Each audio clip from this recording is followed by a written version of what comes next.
एक व्यक्ति घी के डिब्बे को अच्छी प्रकार बांधकर एक दीवार के साथ लटकाए रखता था और भोजन करते समय उसकी ओर देखकर सूखी रोटी और बिना घी के सब्जी खा लेता था। यह व्यक्ति एक दिन किसी दूसरे कंजूस से मिला। दोनों अपनी अपनी मितव्ययता की बात करने लगे।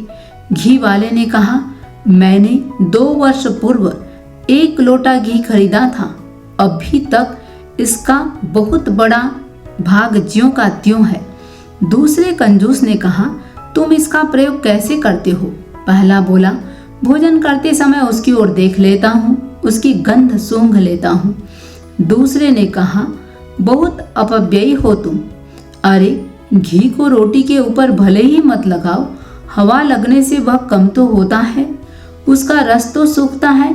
हमारे घर में 8 वर्ष पूर्व का एक पंखा है, मेरे दादा ने इसे खरीदा था, सारा घर इसका प्रयोग करता है, अभी तक वह ज्यों का त्यों है, बिल्कुल ऐसा जैसे 60 वर्ष पूर्व था।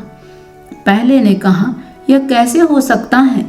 तुम सब लोग 60 वर्ष से इसका प्रयोग कर रहे हो, तो कुछ न कुछ तो वह घिसा होगा।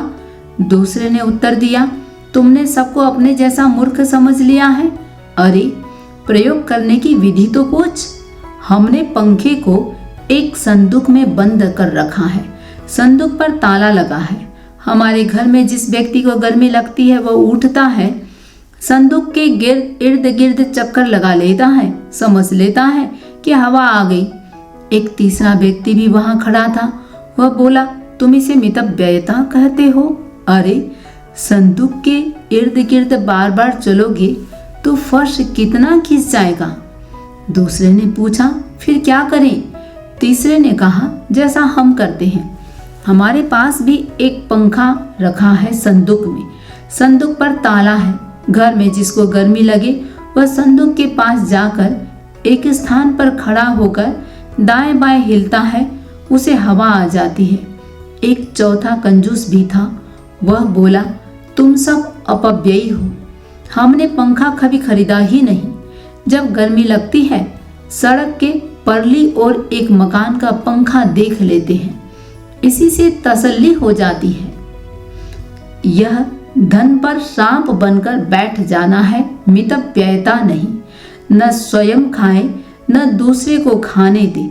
धन का खर्च करो अवश्य, परंतु उचित व्यय करो। जितनी चादर हो उससे तनिक कम पांव फैलाओ, जिससे कुछ बचा भी सको। बचा कर रखोगे तभी तो दान दोगे।